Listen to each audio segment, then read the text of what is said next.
Pemirsa, pemerintah menerapkan kebijakan pembelajaran tatap muka atau PTM di masa PPKM level 3 ini. Kebijakan dimaksud melaksanakan dengan sejumlah persyaratan. Di antaranya PTM dilaksanakan dengan kapasitas maksimal 50% dengan jarak maksimal 1,5 meter. Bagaimana dengan persiapan pelaksanaan pembelajaran tatap muka terbatas yang akan dimulai besok, Senin 30 Agustus 2021? Kita akan membahasnya bersama Dirjen PAUD, Dikdasmen Kemendikbudristek, ada Pak Jumeri. Selamat sore Pak Jumeri. Bagaimana persiapan untuk PTM yang akan dilaksanakan besok, Pak Jumeri? Jadi sebenarnya tidak besok, Mbak. Tidak semuanya besok. Ada yang sudah 2 minggu yang lalu, ada seminggu yang lalu, ada yang besok pagi, ada yang mungkin masih minggu depan. Jadi setiap daerah punya dinamika yang berbeda. Tetapi satu hal yang membuat kami berbahagia adalah baik pemerintah pusat, pemerintah daerah, pihak sekolah, orang tua, guru, siswa sudah dalam satu frekuensi untuk bersama-sama ingin membuka segera pembelajaran tatap muka. Itu. Jadi memang untuk PTM sendiri akan dilaksanakan secara bertahap ya Pak ya? Secara bertahap, betul ya. Baik, apa indikator sekolah yang sudah bisa melaksanakan PTM ini? Gurunya sudah divaksin 2 tahap. Kalau sudah divaksin 2 tahap, maka wajib membuka opsi, memberi pilihan tatap muka, Mbak. Kemudian dia masuk pada level PPKM darurat level 1 sampai 3. Kemudian di sekolahnya sudah menyiapkan Satgas COVID di sekolah, sudah sosialisasi kepada orang tua, kepada peserta didik, menyiapkan infrastruktur untuk pembelajaran tatap muka terbatas, dan membuat slogan-slogan sosialisasi di sekolah tentang pentingnya pembelajaran tatap muka secara aman dan menyehatkan. Iya. Nah, Pak Jumeri, kan sebenarnya sudah ada beberapa sekolah yang sebelumnya sudah melaksanakan PTM. Evaluasinya seperti apa? Apakah ada kendala dan sebagainya seperti itu?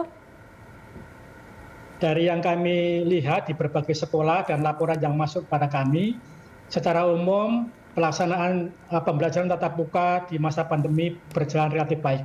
Memang ada beberapa daerah beberapa sekolah yang mengalami menjadi klaster COVID, tapi jumlahnya sangat sedikit dan secara umum relatif jalan dengan baik dan anak-anak bisa menerapkan protokol kesehatan dengan baik.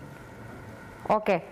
Pak Jumeri, ada beberapa sekolah kan yang belum melaksanakan PTM. Sebenarnya kendalanya di mana yang paling banyak? Apakah memang untuk siswa dan pengajarnya belum divaksin atau kendala apa?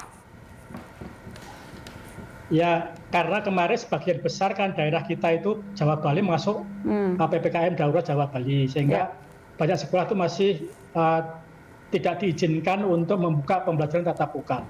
Dan sebagian besar karena memang belum mendapatkan izin dari pemerintah daerah. Tapi kami menyadari bahwa pemerintah daerah belum mengeluarkan izin, itu pasti karena ada pertimbangan-pertimbangan yang sangat mendasar yang dilakukan oleh kepala daerah. Sehingga kami mengikuti pola-pola di daerah agar memang tidak sama, Mbak. Jadi hambatannya selain belum divaksin juga, belum diizinkan, juga mungkin masih masuk level 4, Mbak. Sehingga memang belum boleh tatap muka. Yang masuk level 1 sampai 3 juga ada daerah yang masih mempertimbangkan sisi keamanan. Mungkin yang dicapai level 3-nya baru saja, sehingga mungkin butuh 1-2 minggu untuk adaptasi tambahan. Baik, Pak Jumeri, ada angka nggak untuk sekolah yang akan mulai melaksanakan PTM besok? Jadi karena ini sangat dinamis, Mbak, kami datanya tentu berubah terus, Mbak, setiap hari. Seperti DKI misalnya, itu lebih dari 600 sekolah akan buka, di daerah Tangerang juga puluhan sekolah sudah buka, karena setiap daerah memang belum serentak bukanya. Saya juga mengapresiasi pemerintah daerah yang sudah mempertimbangkan pembukaan sekolah atas dasar kesiapan sekolahnya. Misalnya ada daerah yang mengizinkan tatap muka untuk sekolah-sekolah yang sudah pernah uji coba. Itu. Nah, yang belum pernah uji coba ditunda dulu atau uji coba dulu, baru nanti tatap muka terbatas. Nah, ini saya kira sudah baik. Apa langkah yang dilakukan oleh pemerintah daerah sudah sangat baik untuk memitigasi risiko penurunan COVID, sekaligus mengurangi risiko turunnya hasil belajar anak-anak kita. Baik, ada beberapa indikator termasuk izin dari daerah. Nah, ini yang cukup menarik nih. Karena mungkin banyak pihak yang rindu untuk PTM di sekolah ya Pak Jumeri, baik itu anak dan juga mungkin bahkan orang tua. Tapi untuk izin dari orang tua ini kan termasuk salah satu yang menjadi syarat. Bagaimana respon orang tua untuk menyambut anaknya kembali ke sekolah untuk belajar seperti biasa begitu?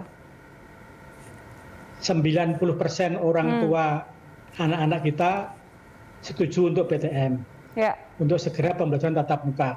Tetapi memang sekolah tetap menyediakan dua opsi, Mbak, yaitu opsi pembelajaran tatap muka terbatas dan opsi pembelajaran jarak jauh. Orang tua tetap diberi keleluasaan untuk mengizinkan apa tidak putra-putrinya berangkat ke sekolah. Baik, ada opsi dari sekolah yang akan melaksanakan PTM. Ya, opsi. Jadi pilihan, nanti Mbak, setelah Jadi setelah nanti dilaksanakan berjalan untuk PTM yang tahap ini, Pak Jumeri, berapa lama akan dievaluasi nantinya? Kalau di SKB 4 Menteri kita, selama 2 bulan pertama PTM darurat, itu sekolah 50% dulu, kemudian tidak penuh setiap minggu, tiap hari dalam seminggu, tidak sehari mungkin 2-3 jam. Terus kantin belum buka, ekstrakurikuler belum dulu. Nah nanti setelah 2 bulan kita evaluasi seperti apa perkembangannya. Kita juga akan mengikuti dinamika penyebaran COVID yang ditetapkan oleh gugus tugas COVID-19 secara nasional, Pak. Baik, ada koordinasi dengan daerah-daerah ke pusat ya Pak, itu sangat penting untuk bisa terus dipantau bagaimana evaluasi dari PTM ini. Betul begitu ya Pak ya? Ya, betul Mbak. Baik, Pak Jumeri, ini ada target nggak dari pemerintah pusat terkait dengan untuk target vaksinasi guru dan juga siswa di seluruh Indonesia untuk bisa mungkin PTM ini lebih banyak lagi dilaksanakan? Sampai saat ini jumlah guru kita persentase guru kita yang sudah divaksin tahap 1 itu ada lebih dari 60%. Kemudian yang sudah mendapatkan vaksin tahap kedua lebih dari 40%. Jadi memang sebenarnya kami menginginkan pada akhir Agustus ini sudah selesai, tapi kelihatannya belum. Sehingga kita tetap mendorong sekolah-sekolah yang Bapak Ibu gurunya sudah divaksin lengkap membuka opsi pembelajaran tatap muka. Sedangkan kalau ada Bapak Ibu guru yang belum divaksin, diberi kesempatan untuk mengajar dari rumah. Baik, kita harapkan target ini bisa selesai dengan cepat ya, agar kalau memang memungkinkan PTM diperluas, tentunya semua pihak akan lebih senang ya, karena 90% ternyata orang tua senang anaknya kembali ke sekolah. Pak Jumeri, terima kasih untuk informasinya.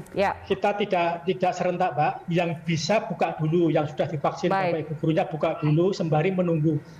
Kita juga vaksinasi jalan terus, pembukaan PTM yang memungkinkan juga jalan sesegera mungkin. Begitu. Baik, Pak Jumeri, terima kasih untuk informasinya pada sore hari ini. Baik, itu dia pemirsa perbincangan kita dengan Dirjen PAUD Dikdasmen Kemendikbud Ristek, ada Pak Jumeri, dan Prime Time akan kembali usai jeda.